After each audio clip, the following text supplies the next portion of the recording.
Hello everyone, I am Kunal Sharma and आज हम लोग क्लास 12th हिस्ट्री का चैप्टर नंबर 3 जिसका नाम है बंधुत्व जाति तथा वर्ग, जिसमें हम लोग 600 ईसा पूर्व से 600 ईस्वी तक की जानकारी प्राप्त करते हैं।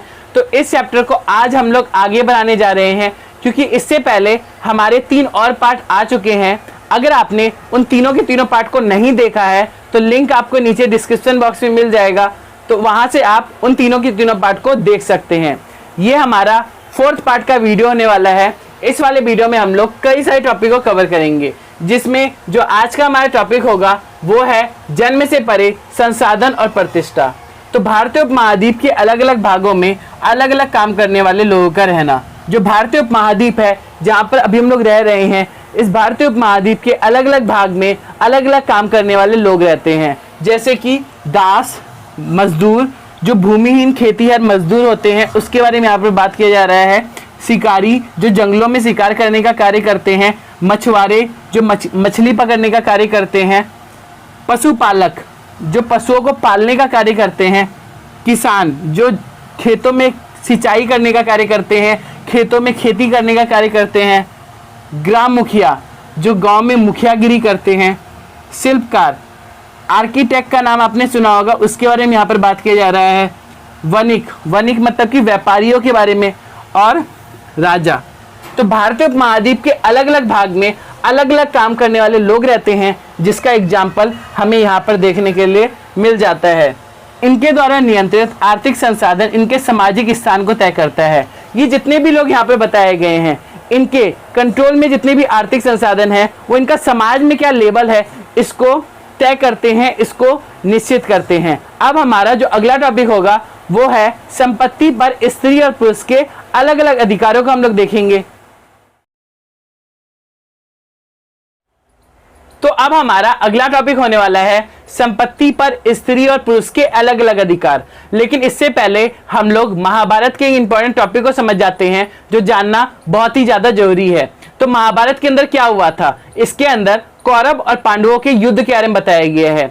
तो जो कौरव के सबसे बड़े भाई है जिसका नाम है दुर्योधन, वो पांडवों के सबसे बड़े भाई जिसका नाम है युधिष्ठिर, उसको इनवाइट करते हैं कि उनके साथ आए चौसर खेल खेले। तो चौसर खेल खेलने के लिए जो दुर्योधन है वो युधिष्ठिर को इनवाइट करते हैं। तो युधिष्ठिर अपने बाकी भाइयों के साथ दुर्योधन के पास आते हैं और इस चौसर खेल को खेलते हैं। इस चौसर खेल में जो युधिष्ठिर है वो अपनी सारी की सारी संपत्तियों को दांव पे लगा देते हैं, चाहे उनका सेना हो, चाहे उनकी प्रजा की संपत्ति हो, चाहे उनका कोष हो, चाहे उनका स्वर्ण हो, चाहे उनका हस्तिनापुर हो, यहाँ तक कि उनके जो छोटे छोटे भाई है, अनुज है, उसको भी दांव पे लगा देते हैं और वो स्वयं भी दांव पे लग जाते हैं। इन सभी के अलावा वो जो 5 पांडवों की सहपत्नी है जिसका नाम है द्रौपदी, उसको भी दांव पे लगा देते हैं। लेकिन दुर्योधन के धोखा दिए जाने के कारण वो इस खेल में हार जाते हैं, इस चौसर खेल में हार जाते हैं। तो जो द्रौपदी है वो युधिष्ठिर से क्वेश्चन भी करती है, क्या वो द्रौपदी को दांव पे लगाने से पहले स्वयं इस खेल में हार चुके थे, मतलब कि युधिष्ठिर जो है वो इस खेल में, चौसर खेल में हार चुके थे। तो इस क्वेश्चन के 2 मत के जवाब है। तो पहला जवाब यह है कि अगर युधिष्ठिर स्वयं इस खेल पर हार चुके थे तो वो द्रौपदी को दांव पे लगा सकते हैं, क्योंकि पति का पत्नी पर पूरा का पूरा कंट्रोल होता है। तो वो इस खेल में द्रौपदी को दांव पे लगा सकते हैं इस चौसर खेल में। चौसर खेल को आपके बुक में लिखा हुआ है धूर्त कीड़ा। धूर्त कीड़ा मतलब होता है, धूर्त मतलब क्या होता है पहले इसको समझते हैं। तो धूर्त मतलब होता है जुआ और कीड़ा मतलब होता है खेल। तो जुआ खेल हम लोग दोनों को मिला के बोल सकते हैं। तो जो दूसरा जवाब है वो ये है, अगर युधिष्ठिर ने दुर्योधन के दासत्व को, मतलब कि दुर्योधन के अधीनता को स्वीकार कर लिया था, तो वो कैसे किसी और को दांव पे लगा सकते हैं। तो ये चीज आप समझ गए होंगे। लेकिन इन सभी मैटरों से कोई कंक्लूजन नहीं निकलता। इन सभी मैटरों से हम लोग, इन सभी मामलों से हम लोग कोई भी निष्कर्ष नहीं निकाल सकते। आखिरकार जो धृतराष्ट्र है वो पांडव और जो द्रौपदी है उसकी जो निजी स्वतंत्रता है उसको वापस कर देते हैं। तो ये जितने भी संपत्ति के मुद्दे हमें यहाँ पर देखने के लिए मिल रहे हैं, ये संपत्ति के मुद्दे धर्मशास्त्र और धर्मसूत्र जो आपके ब्राह्मणीय ग्रंथ है उससे लिया गया है। तो मनुस्मृति के अंदर पुरुषों की संपत्ति के अधिकार के बारे में बताया गया है, जिसमें माता पिता की मृत्यु के बाद पिता की संपत्ति को सभी पुत्रों में समान रूप से बांटना। मतलब कि माता पिता की जब मृत्यु हो जाएगी तो उसके बाद जितने भी पुत्र हैं माता पिता के, उन सभी पुत्रों में संपत्ति को समान रूप से इक्वली बांटा जाएगा। सबसे बड़ा पुत्र विशेष भाग का अधिकार होगा। सबसे बड़ा पुत्र जो होगा वो विशेष भाग का अधिकारी होगा। स्त्रियों का पिता के कोई भी संसाधन पर अधिकार नहीं था। ये मैंने इससे पिछले वाले वीडियो में भी आपको बताया था कि जो महिलाएं होती थी, जो स्त्री होती थी, जो कन्याएं होती थी, उसका संसाधन जो पिता का होता है उस पर कोई भी अधिकार नहीं होता है। तो ये हो गया आपका पुरुषों की संपत्ति अधिकार। जो पुरुष है उनके संपत्ति के अधिकारों को हमने जान लिया। अब हम लोग देखेंगे स्त्रियों के संपत्ति के अधिकार, क्योंकि हम लोग लिंग के आधार पर संपत्ति के अधिकारों को देख रहे हैं, इसीलिए यहाँ पर चर्चा किया जा रहा है। तो स्त्रियों के संपत्ति के अधिकार को हम लोग देख रहे हैं। तो सबसे पहला पॉइंट होगा आपका स्त्री धन। स्त्री धन के अंदर क्या होता है? तो स्त्री धन किसे कहते हैं? स्त्री धन स्त्री का धन। इसके अंदर विवाह के समय स्त्रियों को मिले उपहारों को स्त्री धन कहा जाता है। स्त्री को जो तोहफा या गिफ्ट वगैरह मिलता है उसको स्त्री धन कहा जाता है, जिसमें स्त्रियों का पूरा स्वामित्व होता है। स्वामित्व का अर्थ होता है किसी भी निजी संपत्ति का किसी भी व्यक्ति के नाम पर होना ही स्वामित्व कहलाता है। तो स्त्रियों के संपत्ति के अधिकार का हमने पहला पॉइंट देखा जो है स्त्री धन। इन संपत्ति पर पति का कोई अधिकार नहीं। ये जो संपत्ति है, ये जो स्त्री धन है, इस पर पति का कुछ भी हक नहीं होता था। ये चीज आप समझ गए होंगे। इन संपत्ति को स्त्री के संतान विरासत के रूप में ले सकते हैं। ये जो संपत्ति है, जो स्त्री धन स्त्री को दिया गया है, वो स्त्री के जो संतान है, जो बेटा या बेटी है, वो उत्तराधिकार के रूप में प्राप्त कर सकता था। मनुस्मृति में स्त्री को पति के विरुद्ध गुप्त धन संचय करने पर चेतावनी। मनुस्मृति के अंदर स्त्री को पति के विरुद्ध गुप्त धन संचय करने पर चेतावनी दी गई है। मतलब कि जो पत्नियां हैं वो पति के खिलाफ गुप्त रूप से धन को संचय करके नहीं रख सकती, धन को छुपा करके नहीं रख सकती है। इसका अर्थ आप समझ गए होंगे। उच्च वर्ग की महिला का संसाधनों पर अधिकार। जो उच्च वर्ग की महिलाएं होती है, जिसमें एक धनाढ्य मतलब कि एक धनवान महिषी, महिषी मतलब होता है महारानी, जो आपकी बुक में ये वर्ड यूज किया गया है। एक धनवान महारानी का नाम आता है जिसका नाम है प्रभावती गुप्त, जो चंद्रगुप्त द्वितीय की पुत्री है। तो उच्च वर्ग की महिला का संसाधनों पर अधिकार होता था, जिसमें प्रभावती गुप्त का नाम आता है। लेकिन ज्यादातर जमीन, जानवर और धन पर पुरुषों का ही नियंत्रण होता था। ज्यादातर हमें जमीन, जानवर और धन पर पुरुषों का ही कंट्रोल देखने के लिए मिलता है। अब हमारा जो अगला टॉपिक होगा वो है वर्ण और संपत्ति का अधिकार। ओके एवरीवन, तो अब हमारा अगला टॉपिक होने वाला है वर्ण और संपत्ति के अधिकार। अभी तक हमने लिंग के आधार पर संपत्ति के अधिकारों को देखा, जिसमें हमने स्त्री और पुरुष के अलग अलग अधिकारों को देखा है। तो ब्राह्मणी ग्रंथ में वर्ण के आधार पर संपत्ति का अधिकार था। जो ब्राह्मणी ग्रंथ है उसके अंदर वर्ण के आधार पर संपत्ति का अधिकार था। शूद्र का एकमात्र जीविका 3 उच्च वर्णों की सेवा करना। जो शूद्र होते हैं उनके लिए सिर्फ एक ही कार्य था, तीनों के तीनों जो उच्च वर्ण है उसकी सेवा करना। मतलब कि ब्राह्मण, क्षत्रिय, वैश्य और शूद्र। तो जो नीचे के जो शूद्र है वो ऊपर के तीनों उच्च वर्ण जो ब्राह्मण, क्षत्रिय, वैश्य है उनकी सेवा करेंगे। ये उनका कार्य था, उनकी जीविका थी। इस काम में शूद्रों की इच्छा नहीं होती थी। ये जो काम है तीनों उच्च वर्णों की सेवा करना, इस काम में शूद्र की इच्छा नहीं होती थी, तब भी उन्हें इस कार्य को करना पड़ता था। और तीनों उच्च वर्णों के लिए अलग अलग काम करने की संभावनाएं थी। जो बाकी सब 3 उच्च वर्ण हैं, ब्राह्मण, क्षत्रिय, वैश्य, इन तीनों उच्च वर्ण के लिए अलग अलग काम करने की संभावनाएं थी। जैसा कि अगर आप स्क्रीन में देखोगे तो आपको ब्राह्मण के लिए अलग अलग कार्य देखने के लिए मिल जाएंगे। अगर आप क्षत्रिय को देखोगे तो क्षत्रिय भी अलग अलग कार्य कर सकते हैं। वैश्य को अगर हम लोग देखें तो वैश्य भी अलग अलग कार्य कर सकते हैं। लेकिन अगर हम लोग शूद्र को देखें तो शूद्र बस एक ही कार्य करते हैं, जो है ऊपर के जो 3 उच्च वर्ण हैं उनकी सेवा करना। रियल में अगर हम लोग इन सभी नियमों को इंप्लीमेंट करके देखें, लागू करके देखें, तो जो आपके ब्राह्मण हैं और जो आपके क्षत्रिय है वो सबसे अमीर इंसान होंगे, क्योंकि साहित्य परंपरा के अंदर ब्राह्मण और राजा के बारे में बताया गया है, जिसमें राजा को तो अमीर बताया गया है, उसके साथ साथ ब्राह्मण को भी अमीर बताया गया है।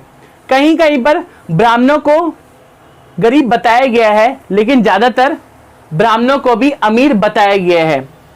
तो समाज में ब्राह्मण और क्षत्रिय सबसे धनी व्यक्ति थे। समाज के अंदर ब्राह्मण और क्षत्रिय सबसे धनी थे, अमीर थे। धर्मशास्त्र और धर्मसूत्र में वर्ण व्यवस्था को उचित बताना। जो धर्मशास्त्र और धर्मसूत्र जो आपके ब्राह्मणी ग्रंथ है, उसके अंदर जो आपका वर्ण व्यवस्था होता है उसको सही बताया गया है। लेकिन बौद्ध धर्म में वर्ण व्यवस्था की आलोचना की गई है। जो बौद्ध धर्म है उसके अंदर वर्ण व्यवस्था की आलोचना की गई है, कमियां निकाली गई है। बौद्ध धर्म को मानने वाले लोगों ने समाज में चल रही असमानताओं को स्वीकारा है। मतलब कि समाज में जो विषमताएं चल रही है उसको बौद्ध धर्म को मानने वाले लोगों ने स्वीकार किया है, क्योंकि जो समाज में फैसला चल रहा है अमीर और गरीब का, वो ना तो नैसकिंग है, मतलब कि ना ही प्रकृति की देन है और ना ही स्थायी है। तो ये चीज आपको समझ में आ रहा होगा। बौद्धों ने जन्म के आधार पर सामाजिक प्रतिष्ठा को अस्वीकारा है। जो बौद्ध धर्म को मानने वाले लोग हैं उन्होंने जन्म के आधार पर जो समाज में प्रतिष्ठा मिलती है उसको स्वीकार नहीं किया है।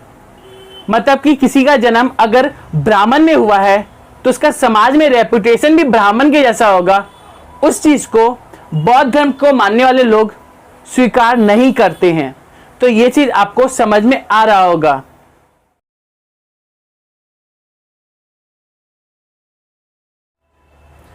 तो अब हमारा एक इंपॉर्टेंट क्वेश्चन होने वाला है, जो है स्त्री और पुरुष किस तरीके से संपत्ति अर्जित कर सकते थे। तो मनुस्मृति के अंदर पुरुषों द्वारा धन अर्जित करने के 7 तरीकों के बारे में बताया गया है, जिसमें जो उनका पहला तरीका है वो है विरासत। उत्तराधिकार के रूप में जो पुरुष है वो धन अर्जित कर सकते थे।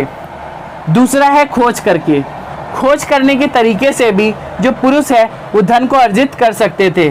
खरीद करके, विजित करके, विजित मतलब कि जीत करके, निवेश करके, कहीं पर इन्वेस्टमेंट करके, कार्य करके, कहीं पर काम करके, सज्जनों द्वारा दी गई भेंट, कोई भला व्यक्ति है, कोई शरीफ इंसान है, उसके द्वारा जो दिया गया गिफ्ट है, इन सभी तरीकों से जो पुरुष है वो धन को अर्जित करते थे।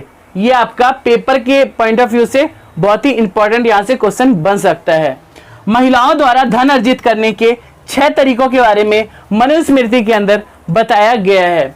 तो वैवाहिक अग्नि के सामने और वधु विदाई के समय मिला भेंट, मतलब कि जब किसी वधु की शादी होती थी तो उस समय जो विवाह होता था उस अग्नि के सामने और वधु विदाई के समय जो भेंट दिया जाता था, उन तरीकों से जो महिलाएं होती थी वो धन को अर्जित करती थी। स्नेह के प्रतीक के रूप में और भ्राता, माता और पिता के द्वारा दिया गया भेंट। स्नेह के प्रतीक के रूप में जो भाई है, जो माँ है और जो पिता है, उसके द्वारा जो गिफ्ट दिया जाता था वो एक तरीका था महिला के द्वारा धन अर्जित करने का। इसके अलावा परिवर्ती काल से मिला भेंट और वो सब कुछ जो अनुरागी पति से स्त्री को मिले। इन सब के अलावा पुराने समय से जो स्त्री को भेंट मिला है, जो गिफ्ट मिला है, वो धन अर्जित करने का एक तरीका हो जाएगा महिलाओं का। और वो सब कुछ जो अनुरागी पति जो है, जो पति बना है, उसके द्वारा जो गिफ्ट दिया जाएगा वो भी एक महिला द्वारा धन अर्जित करने का एक तरीका हो जाएगा। अब हमारा जो अगला टॉपिक होगा वो है एक वैकल्पिक सामाजिक रूपरेखा संपत्ति में भागीदारी।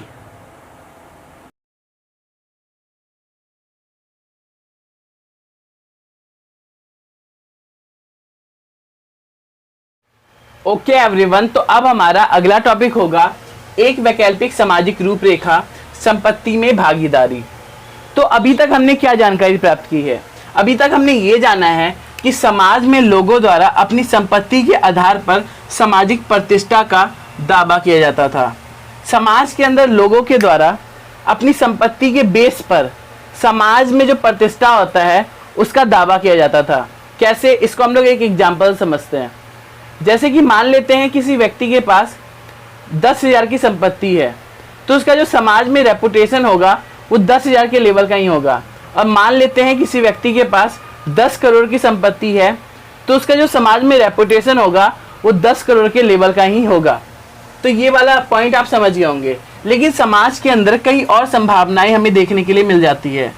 लेकिन समाज के अंदर हम लोग को कई और पॉसिबिलिटी, अलग अलग पॉसिबिलिटी हम लोग को देखने के लिए मिल जाती है। ऐसी स्थिति जहां समाज में दानशील व्यक्ति को सम्मान किया जाता है, हमें ऐसी स्थिति, ऐसा सिचुएशन देखने के लिए मिल जाता है जहां पर समाज के अंदर जो दानशील व्यक्ति होते हैं, जो दान करते हैं, उनको सम्मान दिया जाता है, उनको एक प्रतिष्ठित व्यक्ति माना जाता है, उनको रेपुटेशन दिया जाता है, उनको रिस्पेक्ट दिया जाता है। दूसरी तरफ जो कंजूस व्यक्ति होते हैं उनको घृणा की नज़र से देखा जाता है।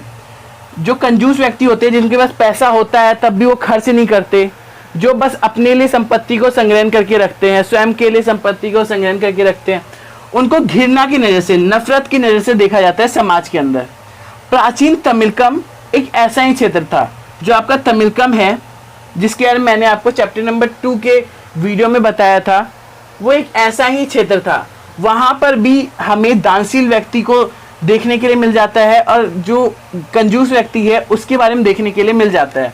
तो प्राचीन तमिलकम भी एक ऐसा ही क्षेत्र था जहाँ पर हमें ये स्थिति देखने के लिए मिल जाती है। ये दोनों की दोनों स्थिति, जहाँ साहित्य लेख मिला है, जहाँ पर लिटरेचर मिला है, जहाँ इन सभी आदर्शों को संयोजा जाता था, जहाँ पर ये जितने भी प्रतिरूप है, इन सभी प्रतिरूपों को, इन सभी नमूनों को संयोज के, मतलब कि क्रम के अनुसार रखा जाता था। लगभग 2000 साल पहले तमिलकम क्षेत्र में अनेक सरदारियाँ थी।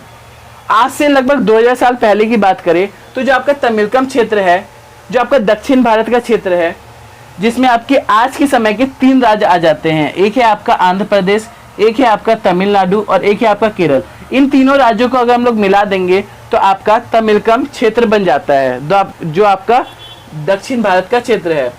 तो लगभग 2000 साल पहले तमिलकम क्षेत्र में अनेक सरदारियाँ थी। ये जो आपका तमिलकम क्षेत्र है, इस तमिलकम क्षेत्र में आज से लगभग 2000 साल पहले कई सारी सरदारियाँ रहती थी जो बहुत ही ज़्यादा समृद्ध हुआ करते थे। ये सरदारी अपनी प्रशंसा गाने वाले चारण और कवियों की देखरेख करते थे।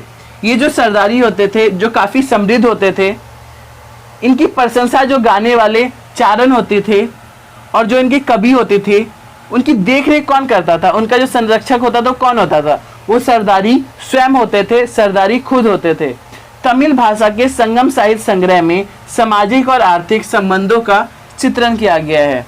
जो तमिल भाषा में लिखित एक संगम साहित्य संग्रह है, उसके अंदर सामाजिक और आर्थिक संबंधों के बारे में बताया गया है, जो हमें क्या सिंबल देना चाहता है, जो हमें ये बताता है कि समाज के अंदर गरीब और अमीर के बीच असमानताएं थी। समाज के अंदर जो गरीब और अमीर के बीच विषमताएं होती है वो उपलब्ध थी। लेकिन जिन लोगों का संसाधनों पर कंट्रोल होता था, जिन लोगों का संसाधनों पर नियंत्रण होता था, उससे उम्मीद की जाती थी, उससे ये एक्सपेक्ट किया जाता था कि वो इन सभी संसाधनों का मिल बांट कर उपयोग करेंगे। जिन लोगों का संसाधनों पर कंट्रोल होता था, उससे ये एक्सपेक्ट किया जाता था कि वो जो संसाधन है, जो उसके पास कंट्रोल है जिन संसाधनों का, उसको मिल बांट कर, बाकी सब लोगों में मिल बांट कर यूज करेंगे। तो ये टॉपिक आपको समझ में आ गया होगा। अब हमारा जो अगला टॉपिक होगा वो है सामाजिक विषमताओं की व्याख्या, एक सामाजिक अनुबंध।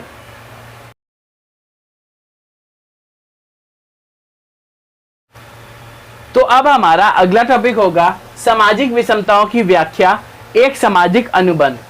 तो बौद्ध धर्म को मानने वाले लोगों ने समाज में फैली असमानता के लिए एक अलग अवधारणा दी।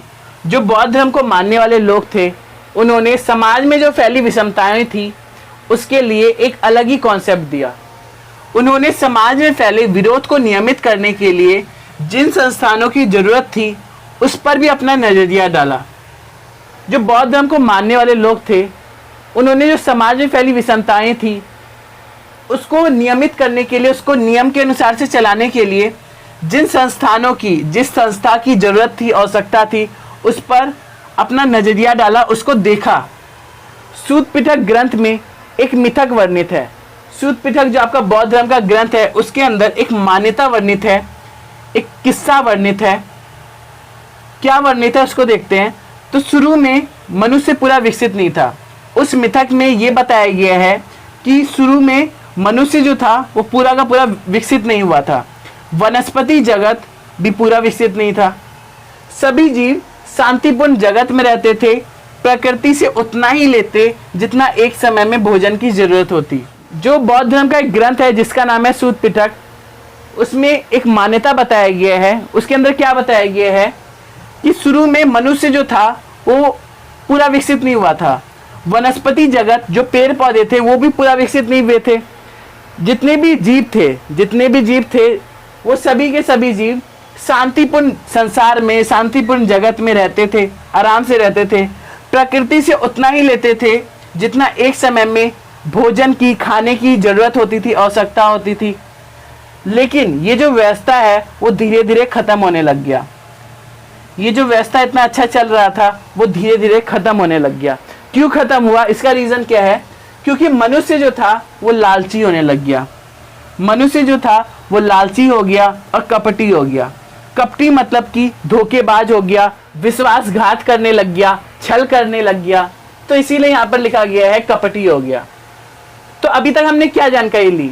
सूत पिटक ग्रंथ में एक मान्यता बताया गया है, एक कहानी बताया गया, किस्सा कहानी जो होता है ना, जो पुरानी कथा होती है, उसके बारे में बोला जा रहा है यहाँ पर। तो शुरू में जो मनुष्य था वो पूरा का पूरा विकसित नहीं हुआ था। जो पेड़ पौधे थे वो भी विकसित नहीं हुए थे। जितने भी जीव जंतु थे वो सभी के सभी शांतिपूर्ण संसार में आराम से रहते थे, प्रकृति से उतना ही लेते जितना एक समय में भोजन की जरूरत होती। लेकिन ये जो व्यवस्था था वो धीरे धीरे खत्म होने लग गया, विनाश होने लग गया। क्योंकि जो मनुष्य था वो लालची हो गया, कपटी हो गया। कपटी मतलब कि धोखेबाज हो गया, चुगलखोर हो गया। फिर लोगों ने क्या सोचा? फिर जो लोग थे उन्होंने कुछ सोचा। क्या सोचा? क्या हम एक ऐसे व्यक्ति को चुने जो सही बात पर गुस्सा करे। मतलब कि ऐसा व्यक्ति आ जाए जो सही बात पर गुस्सा करे, ऐसे व्यक्ति को डांटे जिसे डांटने की जरूरत हो। वो जो व्यक्ति आएगा वो ऐसे व्यक्ति को डांटेगा जिसको डांटने की जरूरत होगी, और समाज से निकाले जिसे समाज से निकालने की जरूरत हो। और वो एक ऐसे व्यक्ति को समाज से निकालेगा जिसको समाज से निकालने की जरूरत होगी।